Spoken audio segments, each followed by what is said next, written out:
Warner, what will it take for us to beat the Russians to the moon? What will it take for man to go to the moon?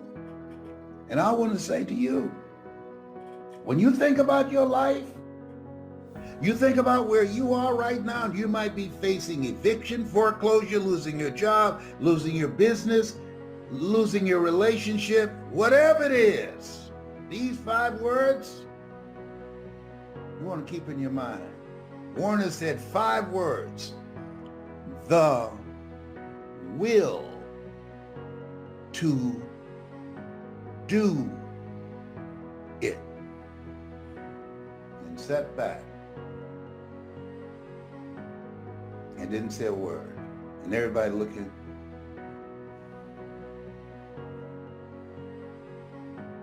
And the president looked at him like, is there something else? The will to do it. What will it take when you put all your money, everything, money you borrowed, money you didn't have in a business, and because of external circumstances that had nothing to do with you, customers are no longer coming in, people are fearful of their lives? What will it take for you to pick up the pieces and start all over again? The will to do it. I changed it to the hunger to do it. What will it take when you have given everything you have to a relationship? You love someone and the two of you made a pact that you go to college first and I will pay for you to go and I'll take care of the bills. And then that person decide they met someone else, and after they've graduated, they married that person and don't want to be with you anymore.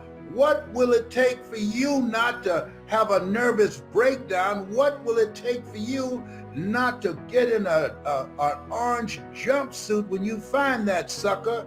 What will it take for you to pick up the pieces, to regroup your thinking and start all over again and move on with your life? The hunger to do it. The hunger to do it. That's what it's going to take. That's why I wrote my book. You got to be hungry. You got to be hungry. I had so many times I could have given up. I built my career on no. Who are you? You're nobody. Who are you? You're nobody. Hi, I got a story. Let me mail it to me. Let me see what you got. Mail us something. Let me see your story. Send us something. Send us one of your recordings and let us see that and listen to it. We'll give you a call. It ain't call. Send me a letter. Mr. Brown, you got a very inspiring story, but you're black. We don't believe America is ready for a black motivational speaker. That was the letter. I was taken aback. And then the Mamie Brown in me came out. And I wrote them back. Thank you very much for your response. Thanking you for the opportunity for you to have looked at my materials. And thank you for reminding me that I'm black. I never would have known that if you had not told me.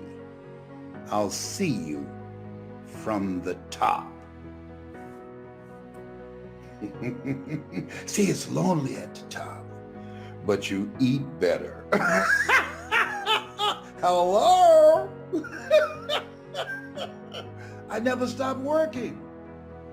I wasn't going to put my fate in their hands because they gave Tony Robbins $1 million every hour to have him on television around the world, and I didn't have any investors.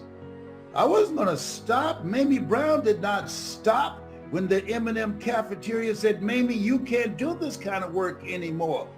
You're taking too many breaks. Your legs are swollen. You can't do this anymore. Mama didn't stop and say, you know what?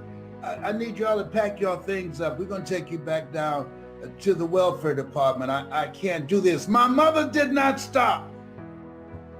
She said, I adopted 7. I will take care of 7. We never went to sleep without food on the table, even when she couldn't eat, with clothes on our back, a roof over our head. She didn't stop working. Working, W, the willingness to do what is required. Whosoever will, let him come. O, optimism. Having a spirit of optimism. No matter how bad things are or how bad things get, we are going to make it. R, reinvent yourself. Your best thinking has brought you to where you are. Your true thinking can take you where you want to go. And K, kindred spirits. Talk to people. Ask for help. Not because you're weak, but because you want to remain strong. And ask for help and don't stop until you get it. Joe, how are you? I've got these 7 children. I need some groceries. You know, I give my word. I'm baking sweet potato pies and I'm doing ironing now and washing clothes and fixing dinners for people. I give you my word. I will pay you. Mamie, I know you will. I'll give you the credit.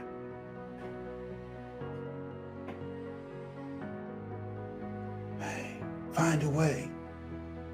There's no time to be depressed. We're not given the luxury of that. It's no time to sit back and complain about why are they playing politics with this relief situation? Come on, why are they playing politics? What's wrong with Nancy Pelosi and McConnell? Why can't they get this thing together? It's not about them. It's about you. If the politicians are cooperative and care about us and have compassion for us, that will help. If they would be willing to release funding that we are entitled to as Americans because the government dropped the ball when it came to this coronavirus and it is devastating our lives in so many ways. And if they took ownership and say, you know what, we really need to step up our game, looking out for the American public, saving lives and see that they are taken care of with their tax dollars. And let's not give it all to the wealthy people. People don't need any money anyhow. No, let's do the right thing. The least that you do unto these, my brethren, do it also unto me. And let's put away the finger pointing. All right, let's forget all that. Let's look out for the people that we serve. That will help. But the major key to your and my future, the major key to you and my being able to put our lives together, to get up and move forward, the major key to creating the next greatest version of ourselves and looking out for our families and improving our lives and our community. A major key is you. It's me. It's all of us. We have to decide that we're going to take responsibility. If the politicians cooperated in the process, that would help. But if they don't, we will not be sitting around outside of Walgreens or Walmart with a cup in our hands, looking for a handout. No, we'll figure it out. Greater is he that's in you than he that's in the world. We'll figure it out. Seek ye first the kingdom of God and his righteousness, and all these things will be added unto you. We will figure it out.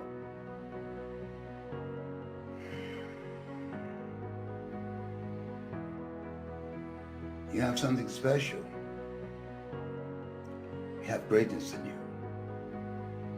And many times the things that appear, and I can't say this enough, to happen to us, They happen for us. That's why Viktor Frankl, in his book called Man's Search for Meaning, adversity introduces a man or woman to themselves. That's when you find out what you're made of. That's when you find out. It doesn't happen in your comfort zone. It doesn't happen when your mortgage or your rent or your lease is paid, your car note is taken care of, you got money in the bank, your marriage is working out fine, you're circling the block, saying, oh God, do I have to go in there? Hoping they're asleep. No. When life knocks on your door, you have to look at the man in the mirror or the woman in the mirror. When things happen that it follows you around all day, 24/7, you go to bed with it, and during your sleep, you can't get a good night's sleep, and you wake up. Hey, why am I waking up 3:30 in the morning? The angels are trying to talk to you because there's something coming for you, trying to wake you up. Can't they come at 8 o'clock? I'm limited as to where I can go. Why do they have to come at 3 o'clock in the morning, 4 o'clock? What's up with that? That's just the way it is. It sent Tyrone to wake you up. This thing called life. Bob Marley had a point. You never know how strong you are until being strong is your only choice. And you're strong. You've been given authority and dominion. You're strong on everything on the face of the earth. You are strong. How did you overcome the cancer? And I know this wasn't your first battle, this was your second, correct? Mm-hmm. How did you overcome that? Who did you have to be? Because I heard you quote a stat, and I hope that you quote it today, about our immune system. And how did you say, no, I'm debt-free, I'm cancer-free, and I'm drama-free? How did you do that? The oncologist, he was a bad brother, graduated from Howard University. His name was Mr. Golson. Mm-hmm. And so he said, Mr. Brown, I got some bad news. What is it? You have cancer. Oh. I said, well, is there anything else? He said, yes. It's metastasized to 7 areas of your body. Oh. I said, wow. He said, why are you smiling? I said, man, 7 is my lucky number. Wow. I'm one of 7 children. I was born February the 17th. Joshua marched around the walls of Jericho 7 times. Naaman dipped himself in the river Jordan 7 times.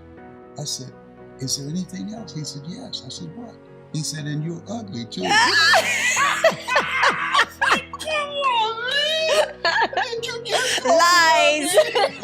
He said, but you got this. He said, I never tell my patients they're terminally ill. What I say is that my skills, my abilities have terminated. I determine the diagnosis, you and God determine the prognosis. And a verdict, as we look at ourselves, the verdicts of what take place in our lives are not determined by the facts. It's determined by us, our faith, our heart, and our willingness to do what's required in order for us to be here. Being here is not a gift. Oh, so good. I heard you said something along the lines of our immune system drops. What was that percentage? When someone looks at you and say that you have a terminal illness, your capacity of your immune system to protect you drops by 40%. Wow. In the UK, they don't even allow doctors to say that you're terminally ill anymore. Because of the area of psychoneuroimmunology, words have power. That's why in the Bible it says, death and life is in the tongue. That we speak too much death as opposed to speaking life. Yeah. And a diagnosis is not a verdict. Yes. Yes, and so there are some people, they leave as a result of hearing those words. And what he said, I determine the diagnosis, you and God determine the prognosis. Yes. And that works for me. Yes. Yeah, I have a friend who I talked to yesterday. She was told, because she had breast cancer, that she was terminally ill. And she said, what do you mean by that? He said, well, you have 6 months. And she said, listen to me. She said, you determine the diagnosis. God determines the timetable. Stay in your lane. Ooh. And that was 8 years ago. Come on, somebody. Wow. Oh, wow. Yes. Yes. Wow. She said, stay in your lane. Oh, I have goosebumps. Because people so often, you know, the book Outwitting the Devil by Napoleon Hill. Yes. And he talks about drifters, right? Yes. Because so many people are drifting inside of their lives and they're never really certain about most things. They allow the people, the places, the things, the opinions, the judgments, the diagnosis to tell them who and how they're going to be, and then they choose to believe it. But wow, you just, how powerful it is to just know this is, you can say whatever you want, but this is what I'm believing. And sometimes we win that battle and sometimes we don't. And we have to work consciously. Reading, having a ritual like you have, and I have. Yes. Reading something positive every day, yes. 30 or 40 pages. Listening to messages that are designed to empower us. Dr. Carter G. Woodson said, if you can determine what a man should think, yes. you never have to concern yourself with what he will do. Oh. He said, if you can make a man feel inferior, you never have to compel him to seek an inferior status, or he will seek it himself. And if you can make a man feel justly an outcast, you never have to order him to go to the back door. He'll go without being told. And if there's no door, his very nature will demand one. I spoke in a prison in Ohio, and these young guys came in sagging their pants. I said, hey, what y'all call that? I'm an old man. They said sagging. I said, wow. I said, how you spell it? They said, what, sagging? Yeah, Saggin. I said, wow. If you can determine what a man should think, you never have to concern yourself with what he would do. I said, spell it again. And they said, Saggin. I said, now spell it backwards. Oh. They got quiet. I said, I'm here to eliminate a virus, HIV, blood-infected virus, oh. AIDS, addiction to incarceration, and death syndrome. Don't come for me. I didn't call an Uber. I'm ready to cry right now. Oh my gosh. Oh, sheesh, that just hit my soul. And we subscribe, like, whose story are you subscribing to? Come on now. And then when you teach people, okay, you don't have to choose this story. That's right. If I want to learn about Les Brown, I'm not going to go learn about how to knit kitten hats, you know, like, it's just not what you do. You have to be in alignment with what it is that you want. I have to ask you, do you feel like you are mentally, spiritually, and emotionally, physically, energetically as strong as you are now because of your upbringing?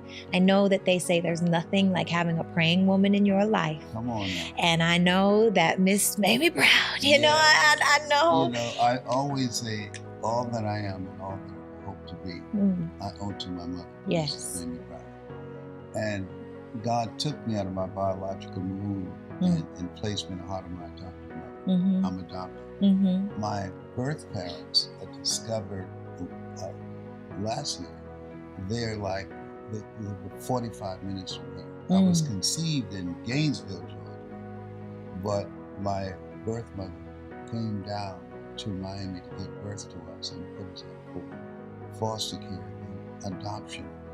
And what I now saying, I used to end my speeches by saying, this has been Mrs. Mamie Brown's baby boy. My birth mother's name is Dorothy Bell Rucker. She was the motivational speaker. And they have a museum for my grandmother. Her name is Beulah Rucker. So now I said, this has been Mrs. Mamie Brown's baby boy and Dorothy Bell Rucker's pride and joy. I've got 2 mothers and I'm not ashamed. I've got two mothers and I love them just the same. If you close your eyes, I sound just like John Legend. You sound smooth for sure. Wow. What do you think was the biggest lesson? I have one moment that happened in my life with my mom. She wasn't even teaching. It was just experiencing my mom being the most resilient that I had ever seen her. My dad ruptured a disc in his back when I was about 10 years old. My mom was trying to make sure that we weren't homeless.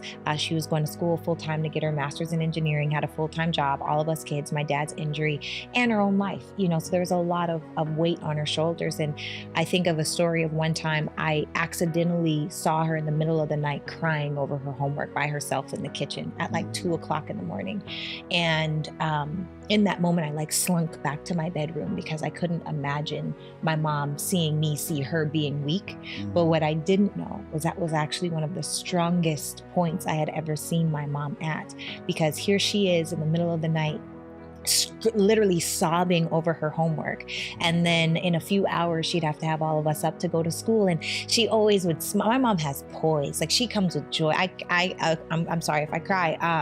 But she used to sing this song where she tried to wake us up in the morning and she'd say, get out of that bed and wash your face and hands. Get into the kitchen and shake them pots and pans. Or she'd have gospel playing or something going on. And she always had incredible energy, she's just such a gem. And I've heard a lot of gems about your mom, and Mrs. Mamie Brown. I heard through your story, but do you have a story like that where it was literally this is the moment that I understand resilience, not because of what I read in a book or heard in a story, but because I experienced it with this person? Oh, absolutely. It was a deciding point in my life. I was downtown with my mother, and I think I was probably around 4 or 5, and it was very hot. And so I saw one water fountain, and I ran up to the water fountain and started drinking water. And my mother said, Leslie, stop that. And she grabbed me by the shirt and neck and threw me on the ground. Oh. And she started hitting me with her fist with a crazy look in her eyes. And I'm saying, Mama, it's me, Mama, it's me, it's me. And then a white policeman came up and he was hitting a nightstick in his hand. He said, okay, you beat that little nigger boy now. He's learned his lesson. And he walked away and he looked at me and he was laughing. And Mama hit me in the head and my mouth and eye. And he said, I had to learn you better. And my mother said, listen, I'm so sorry. She said, he was coming towards you with that blister. His face was red with anger. And had he hit you, he would have had to kill me. I had to do that to distract him. I'm so sorry. And I was still crying. I said, Mama, I said, it's okay. He said, you hit me over here. You kissed me over there, right there. She said, you kissing and making well. She said, okay. I said, over here, right here. And we both started laughing and crying at the same time. But she put herself in a position. She had to decide that if this man hits my son, he will have to kill me. And she said, that said to me, she's willing to die for me. Yes. And it taught me the value of courage. The Bible says, be of good courage. And courage is not the absence of fear. Courage is the willingness to act in spite of fear. Does that make sense? Oh, perfectly. Wow. Oh, behave. Oh, wow. I love it. Wow. Oh my gosh. Okay, so I have to ask, we're going to shift gears a little bit. I love talking about family and speaking. You spent some time in politics. Yes. How was that? Why was that? That was fascinating. When I was a state legislator, I used to have voter registration drives and get people out to vote. At one time, we turned out 95% of the vote every black precinct in Columbus, Ohio. Oh, wow. So when I was fired for editorializing about police brutality, which was unprecedented during that time, and the 2 white police officers were fired, they fired me for that. And then a friend named Horace Perkins, he came to my house. He said, hey, I want you to sign this. And I believe God put angels in your life. He brought these petitions. He went around and got signatures for me to run for the Ohio legislature. So I signed it, but I said, but Perkins, I don't know anything about politics. He said, neither do the people who run. So true. So I ran and I won, and I passed 14 bills my first term. Oh, that's incredible. Yes, but let me tell you how I got elected. Went to the radio station on Friday before Tuesday. Yeah. And my opponent had over $40,000. I had about $600. And so Perkins, who was a salesman at the radio station, he said, come in here, come into control. This is where you come and your ideas flow, because I used to make my own commercials. And something came to me and said, call me. Because I just couldn't come on the air and just say, hi, I'm Les Brown. I want to encourage you to vote for me. I just couldn't bring myself to it. So I said, Mama, because I always talked about my mother when I was on the air. I said, I'm running for the state legislature and I need you to do something for me. She said, you've been running your mouth and you got fired, didn't you? I said, yes, ma'am. But Mama, I need you to say something for me. She said, Leslie, I don't want to be in that mess. I don't know what that is. I said, Mama, I'll give you $500. She said, boy, you better send it Western Union. And so I said, I don't need you to talk long. Yeah. Just say what's in your heart. Just make it 30 seconds. She said, okay, now don't forget, send me my money today. I'll come for you. Right. So I said, her. She said, hello, this is Mrs. Mamie Brown. When I raised my boys, I raised them to be good boys. When they got out of hand, I beat their behinds. Please vote for my son. He's a good boy. And I won. Usually you get 3,000 votes in a state representative race. I got over 26,000 votes. People were coming to the polls that I wasn't even in their district saying, Les Brown's mama said he was a good boy. I want to vote for him. Many people would not come out of the poll because they couldn't see my name. They had to call the police. But it was just that if you have a heart-centered message, I tell speakers, don't let what you want to say get in the way of what your audience needs to hear. Oh.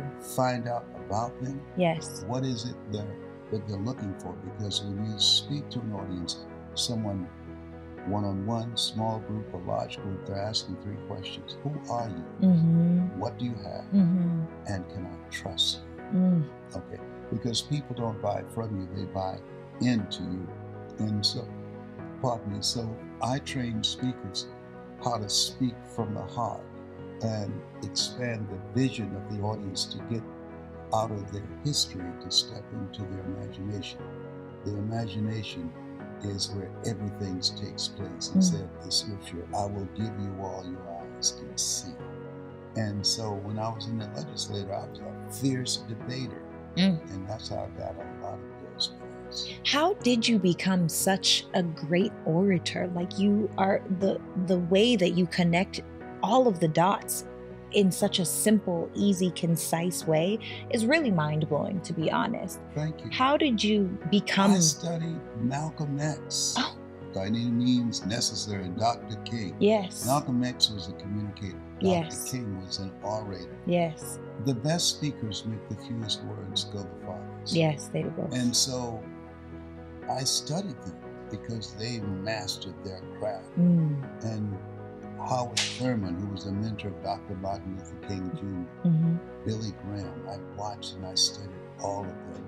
And I think I'm a combination of all of them. Yes. And you take some material that you believe in, it comes out of your heart, and you own it. You speak from that place of power. Yes. That you help people to discover their power voice and inspire them to do something different in their lives. Wow.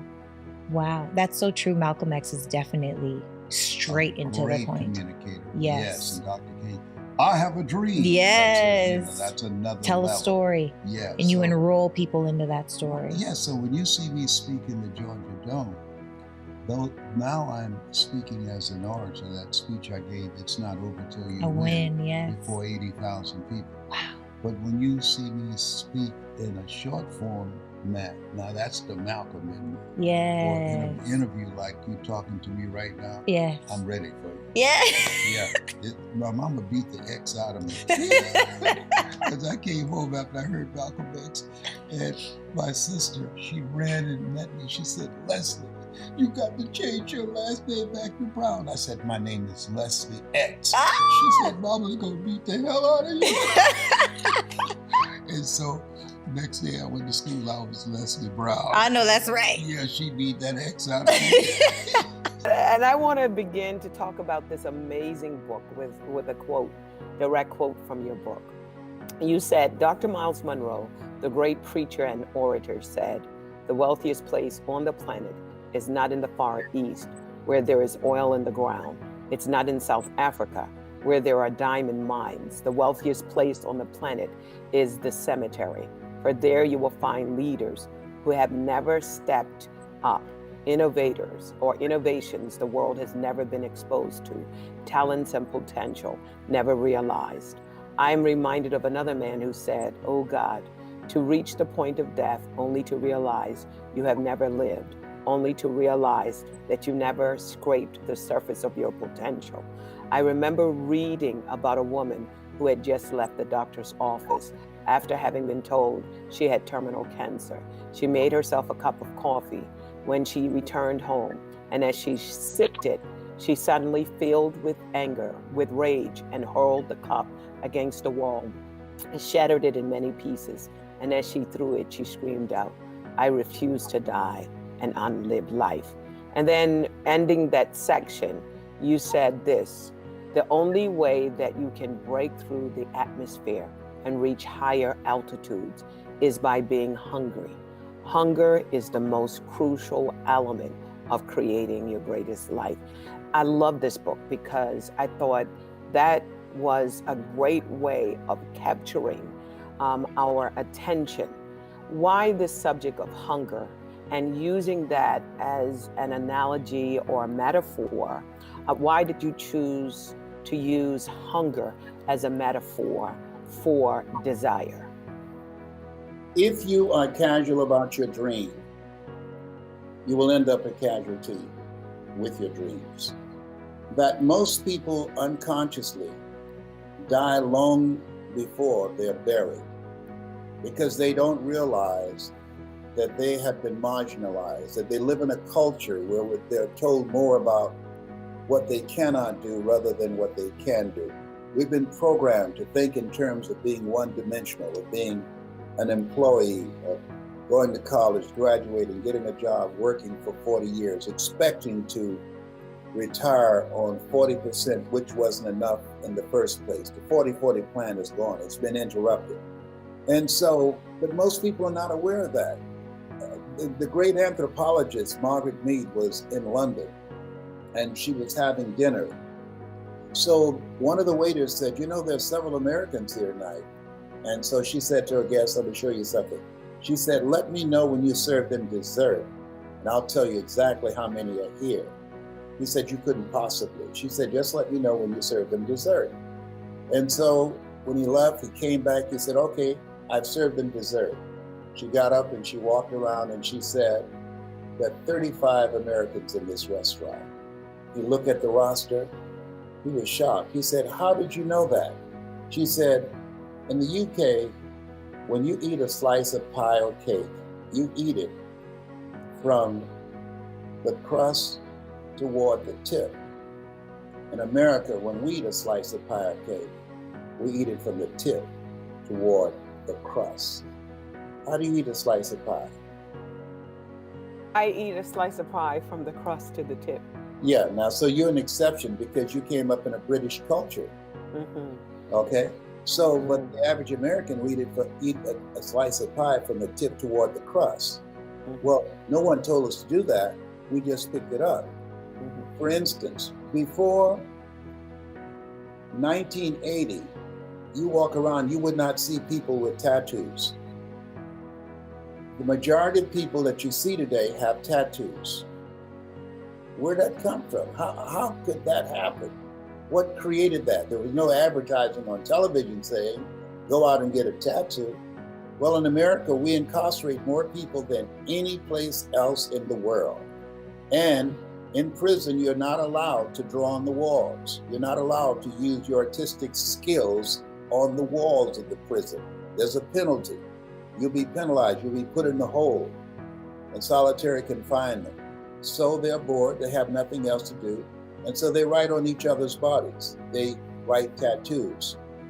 So now, when you see people today, all on television and commercials, you see tattoos everywhere. Nobody told them to go out and get it, but being in the culture, there's some things that you pick up.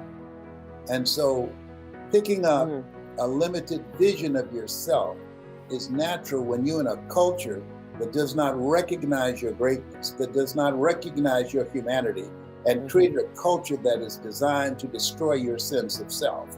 And so in order to break out of that, to realize that you are made in the likeness and image of God, to realize that you've been given authority and dominion over everything on the face of the earth, that it takes everything in you. People that are hungry are unstoppable. People that are hungry are relentless. People that are hungry will find a way to win. People that are hungry will not take no for an answer. People that are hungry won't give up. They will persist until they succeed. That's what's required to make it today. You know, Les, we talked about, you know, I want to kick this off as far as, you know, hunger, right? Is a huge message for you, and it's part of your new book, which we'll talk about. You know, I remember one of your stories is when you were going door to door, knocking, and you said, you know, you knocked, got rejected, and your friend knocked, got rejected. The difference was he could go home to food and you couldn't. Yes. So you had to go on and stay hungry. I'm curious if you step into the shoes of that other gentleman who has his needs met. How do you create that hunger? So I get it if you're in a low spot, but if you're not, how do you create that hunger in someone? I think that it's a choice. All of us have areas of our lives that we can make a choice. I have a friend who he's lived a criminal life, and he had a hunger for the dark side. You know, I would say, man, you know what? As many times that you've been in and out of jail, you should have found Jesus by now. Okay? I'm a person, I go to the bathroom, I leave the door cracked. Okay? Come on. I mean, being locked up is not my idea of a good time. Yeah, I agree. But he did not care. We make decisions, and our decisions make us. Yes.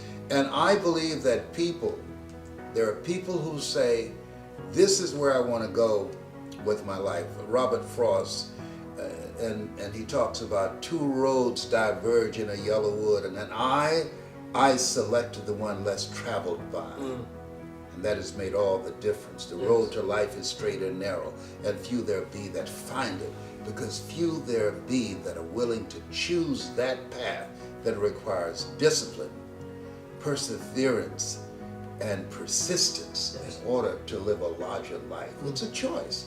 And many people, because it's easier to go down that path, that's no resistance. I have this quote I love very much, that life is a fight for territory. And once you stop fighting for what you want, what you don't want will automatically take over. Yes. And if you go through life looking for doing and getting out of life the things you want, following the easy path, you're going to have challenges. If you do what is easy, your life will be hard. But if you do what is hard, discipline yourself, monitor yourself, have accountability partners. If you do what is hard, your life will be easy. And so most people choose the easy path, and sadly enough, they'll die before they change. 9 out of 10, there's a book called Change or Die. And they did this study in the area of a hospital of cardiology patients who had recurring heart attacks, David Dushman. And they said to them, if you follow this program of plant-based diet, exercise, keeping stress to a minimum, social support, you will not have a recurring heart attack. But if you don't, that next heart attack will kill you. Everybody was clear on that.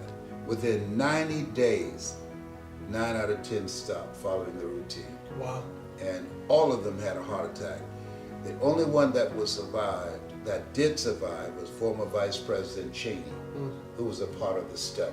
Yeah. So most people would rather die than choose to do what's required, to live a more expanded life, to live a life that counts, and that's an asset to the world rather than a liability. Yeah. That's just the way it is. How does one accelerate learning? And so for years I would share with my service business clients early on, when I went from dead broke carpet cleaner to learning how to make that business work, then taking, wow, I figured out a bunch of things that work, and now how do I share them with other people? And I'm definitely afraid of speaking, so I don't want to go speak, and then I would force myself to be in situations where I had to present, although I was a nervous wreck. And then I started going to Toastmasters, and that was incredibly beneficial.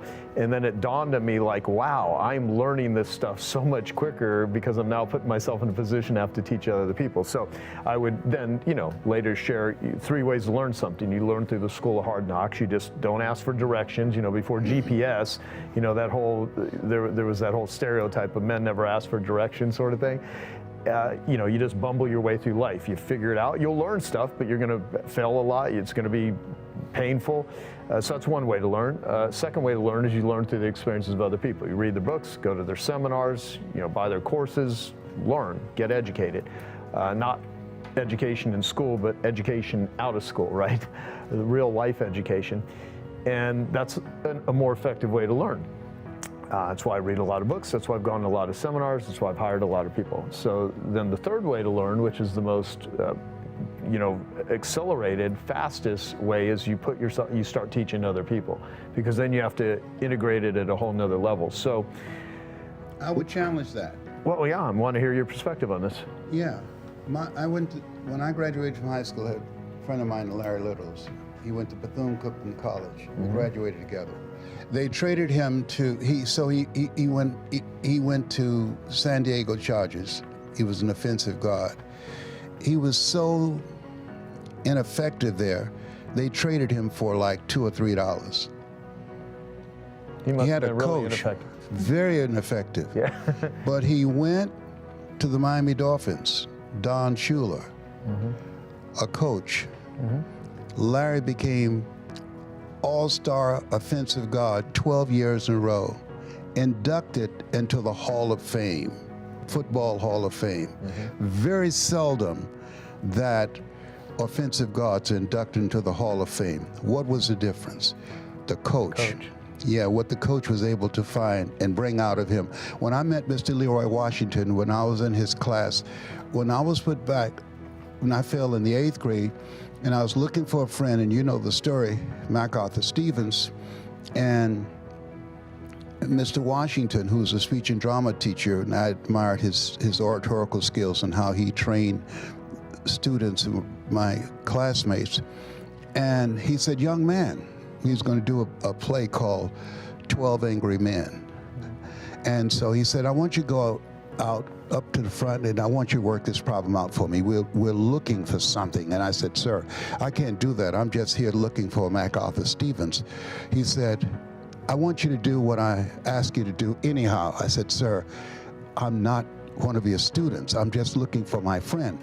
And the other students started laughing, saying, he's Leslie. He's got a twin brother, Wesley. Wesley's smart. He's DT. And they started laughing. And he asked, what's DT? And they said, he's educable mentally retarded. He's in special education. And he looked at me, and I said, I am, sir. And he came from behind his desk. He looked at me. He said, don't you ever say that again. Someone's opinion of you does not have to become your reality. Do you hear me? And I said, yes, sir. he disrupted the story that I believed about myself. And as a result of him, he told me 3 things that served me today that I mentioned earlier. He said, you want to make it in life, don't you? I said, yes, sir. He said, number 1, develop your mind. You don't get in life what you want, you get in life what you are. He said, I want you to listen to this. He gave me Earl Nightingale, the strangest secret in the world. Wow. He says, number 2, practice the principle of OQP, only quality people. The award-winning, Academy Award winner, Sidney Poitier, he wrote a book called The Measure of a Man. He said, when you go for a walk with someone, something happens without being spoken. Either you adjust to their pace or they adjust to your pace. Whose pace have you adjusted to? We're earned within $2,000 to $3,000 of our closest friends. When I found that out, I got all my broke friends out of my life. I said, y'all gotta go. Don't go away mad, but y'all gotta go. And the other thing he said, Mr. Brown, develop your communication skills, because once you open your mouth, you tell the world who you are. Yeah. And where's James? James, yeah. Questions of what he said is very important. I did a presentation for a major pharmaceutical company, and when I was getting ready to leave, I saw a sign that said danger zone, and all of these people lined up to go into this room, do a presentation. And I came in and I was curious to find out what was going on.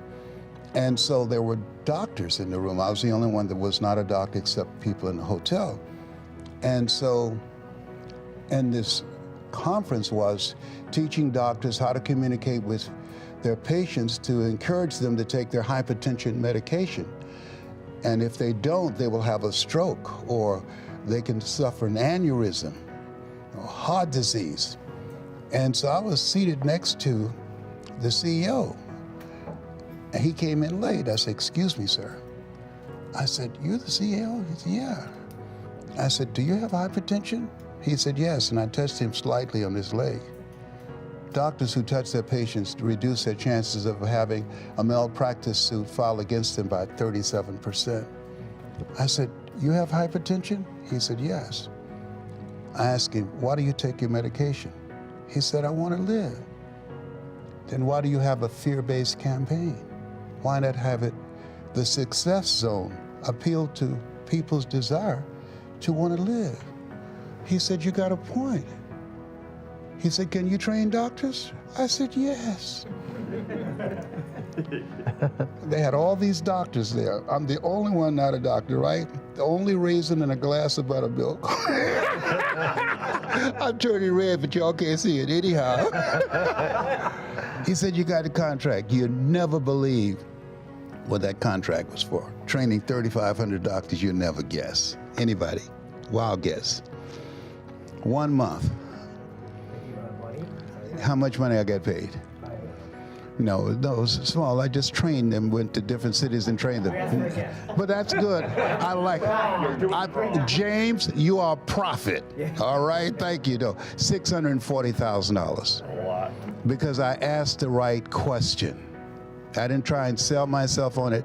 Everybody, you've heard the expression, you can take a horse to the water, but you can't make him drink, right? What we do as coaches and as speakers, we create the want. If you know how to effectively communicate and ask the right questions, then they will want to do business with you. Because our goal and objective, when you look at Joe Polish and his whole staff, they're not here to sell you, they're here to serve you. And that's why you show up. The greatest among you will be your servant. So when you ask the right questions, something Zig Ziglar talked about, and you in your book addresses this. He said, if you give enough people what they want, they'll give you what you want. Maya Angelou said, people don't care how much you know until they know how much you care. And so when you care enough to ask people questions, so as I train speakers, I said, never let what you want to say get in the way of what your customer wants to hear. and all thy getting, get understanding. Find out who are they? What's going on with them? What challenges are they facing? What's keeping them up at night? What have they done before that did not work, as you talked in those strategic questions? And so I sent out a needs assessment. And when I spoke for Merrill Lynch and talked about these two guys who got together in 1905, one was a businessman, the other one was a visionary. As a result of my doing research, people seated in the audience thought that was just one name. Mm-hmm. And I got another 22 engagements out of that. And so you're asking key questions, but becoming knowledgeable and finding out things about your client and incorporating those things in your presentation. I spoke for a guy named Brian Buffini. Anybody ever heard of him? He sells real estate. So when I go in to speak, I sent a needs assessment, Brian filled out. So I wanted to find out where he was and what he wanted, because he's a man that signs the check, okay? Then I talked to his top performers and I extracted stories out of them. And so when I got up and was giving my speech, every point that I was going to make in my speech, I've created a framework how I train people to do this. I would use their story as an example.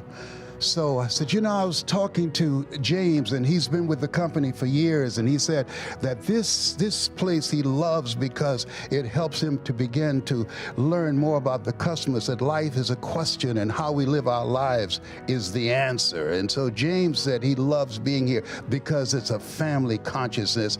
And when I talked to Veronica talked about the day that she was thinking about how she was going through a tough time when a family member died, but everybody got together and it gave her the strength to weather that Red Sea, to weather that storm. And when I got to the end of my speech, when I was getting a standing ovation, I said, I'm so glad to be able to see you. And I started walking off, and I said, oh, by the way, I'm not too busy for referrals. That's his theme. We're never too busy for referrals. I got 56 speaking engagements. Wow. Wow. And, 10-minute talk. yeah. But that's not, guess what, James? He said, wait a minute, Mr. Brown. He said, this is November. He said, whatever number of engagements that you have for the rest of the year, I want them.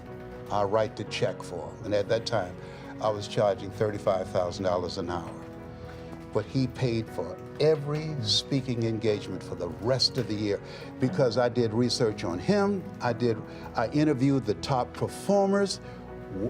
What is it about you that's different than the rest of the people here? I found out his mission statement. I found out how he met his wife. I said, Brian, one of the things I know about you, when you met your wife, Martha, you became very spiritual and said, the Lord is my shepherd, I see what I want. So complimenting his wife, I did research on him and his people, and the people that came in the room that I interviewed them individually and used their story, they were saying, oh my God, when I would use their story, they start hunching me, he's talking about me, And all of those things, you put those elements in, it's different than just going out doing an information dump. If information could change people, everybody would be skinny, rich, and happy. They can Google information. They bring us in, you ask the right questions, you can create an experience. Oliver Wendell Holmes said that once a man or woman's mind has been expanded with an idea, concept, or experience, it can never be satisfied to going back to where it was. And when we look at what this experience that we're going through right now, it's giving us a larger vision of ourselves and allowing us to navigate all the things that we're facing right now. Talk about how these people can develop their story or let them know, because I know that there's a lot of people here, and we have probably 50 different countries around the world that watch this, and a lot of them aren't aware of you yet. Yes. But they need to be, right? They need to know about your products and services and coaching and all that stuff. We'll talk about that. Your story, what was the defining moment, that turning point for you that set your life on a different course? Well, what set my life on a different course was when my mother became ill. Because I was a state legislator in Columbus, Ohio. I'm adopted. I was born in a poor section of Miami, Florida called Liberty City, an abandoned building on a floor with a twin brother. I'm telling you my story. And when we were 6 weeks of age, we were adopted by Mrs. Mamie Brown. I feel like Abraham Lincoln, who said, all that I am and all that I ever hope to be, I owe to my mother.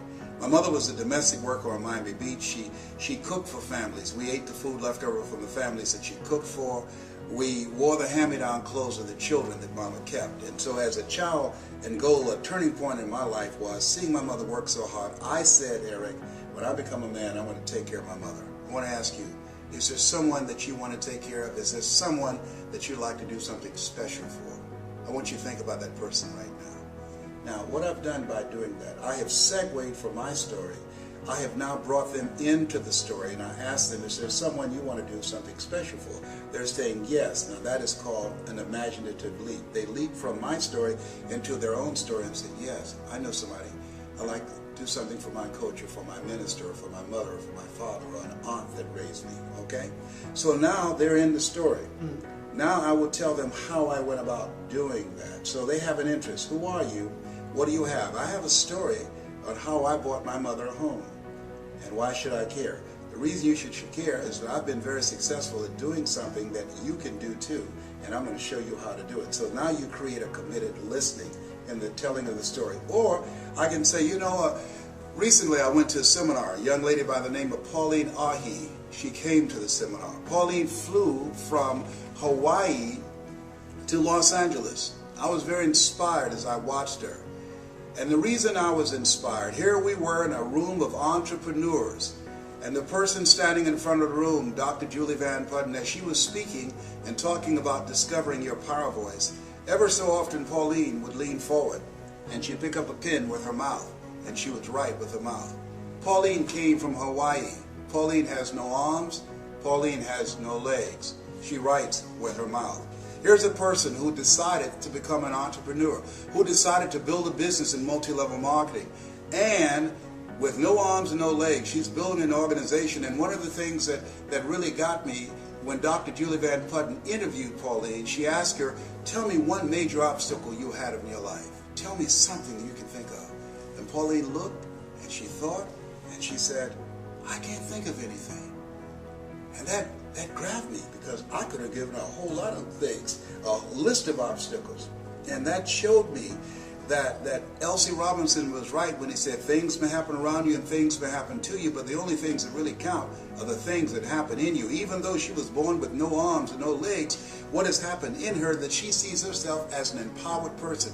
She has not decided to become a part of a job, the journey of the broke. She decided to control her own destiny by being involved in multi-level marketing. And what I said as I looked at her, if Pauline can do it, I know I can do it. And I know you can do it. Okay. So there's a How story. many more you got? Keep going. Yeah. So those examples, I mean, Mike Jones out of Philadelphia. I met him. Mike was earning $500 a month on Social Security. He now earns over $35,000 a month, and he does a seminar called How to Earn Over $200,000 a Year with Your Eyes Closed. He's been blind since he was 10. Okay, so all of these examples of what we see, other people's lives, we can use that as a platform to So whether it's your story or somebody somebody else's story, that's the example story that you're giving. Yes, and people say I don't have success yet. yet. Yes. They're just getting started. I haven't had success. I've been involved for 6 months. I haven't had success, but I can tell this other story, and I can say that's why I'm doing this. Yeah.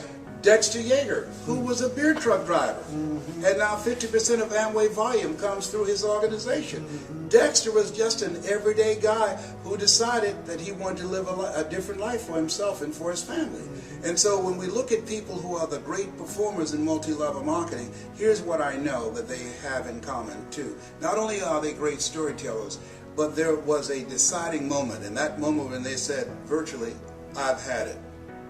I've had it. That's when people change. I used to live next door to a lady named Miss Lillian, and Mr. Marvin, every Friday night he would get drunk and beat her. And I saw her years later and said, how's Mr. Marvin doing? She said, I left him. I said, why? She said, I'd had it with Marvin beating on me. That's when people leave jobs and they say, well, where are you going? Away from here. I've had it. You know, I was working on a job where they paid me just enough to keep me from quitting it. I worked just hard enough to keep from getting fired. Finally, I said, you know what? I've had it. Going where I'm celebrated rather than tolerated. I've had it living and playing small. And so those kinds of examples and that kind of passion. People are not just looking for information. They're looking for personality and passion. They can get information on the internet. There are no secrets out here. You can just Google everything and find out what day the earth was made and the rock that broke Goliath's jaw. We can find everything right now. But personality and passion, that's what people want. That's what they buy into. Do you believe there's a difference between being in this business and this business being in you? That's what they feel. And the people that grow the large organizations, you can tell being in their presence that as much as they have chosen this, they were chosen for this kind of work. You've got to have a passion for people. You've got to believe in the product. You've got to believe in the industry. You've got to believe that you have it within yourself to become an entrepreneur, that it's possible that you can live your dream. That's why people say yes, that it's necessary, and that you are the driving force to make it happen, that it's you, that nobody can do it for you, nobody's going to care more about your dream than you, and that it's hard, that easy is not an option, that when you think about growing your organization, think it not strange that your family members and friends will say no. People who should be there to help you won't help you. In fact, they will discourage you. They will laugh at you. Oh, you're involved in some pyramid scheme. Here you go again. All of that's going to be a part of it. When you get on an airplane before they take off, they say fasten your seatbelt. Why? Because you're going to experience some turbulence before you reach a comfortable altitude. When you get involved in multi-level marketing, fasten your psychological seatbelts. Why? Because you're going to experience rejections and no and laughter and snickers from your family members and friends. Why? I don't know. That's just the way it is. It's possible you can live your dreams in spite of that. It's necessary for you to know that you're the one to make it happen, and that you become selective of people that you bring into the business. You don't want to convince people to do it, because person convinced against their will is of the same opinion still. You want people who want more, not people who need more. And that it's you. You've got to be the driving force, and it's hard, and it's worth it. Decide now. Write down 5 reasons on why you won't give up. 5 reasons when you're facing the rejections and the no's, when people don't show up at the parties, when people don't keep their word. 5 reasons why you will stick in the game. I have a saying, when life knocks you down, try to land on your back, because if you can look up, you can get up. Your reasons will help you get back up again. Nietzsche said, if you know the why for living, you can endure almost anyhow. So it's possible you can build an incredible organization, make a great living for yourself. And it's necessary. If you're casual about your dream, as Bill Bailey said, you will end up a casualty. And it's you, and it's hard, and it's worth it. And once you create that momentum, it's done. Stick a fork in it. It's done. So it's possible. Yes. The second one? Yes, and the reason it's possible, what's possible for one is possible for all. If anybody built an incredible organization, went across the stage and got a check because of their work and their effort, then it's possible that everybody seated there as witnesses can do it. Right. And that it's necessary. It's necessary is number 2.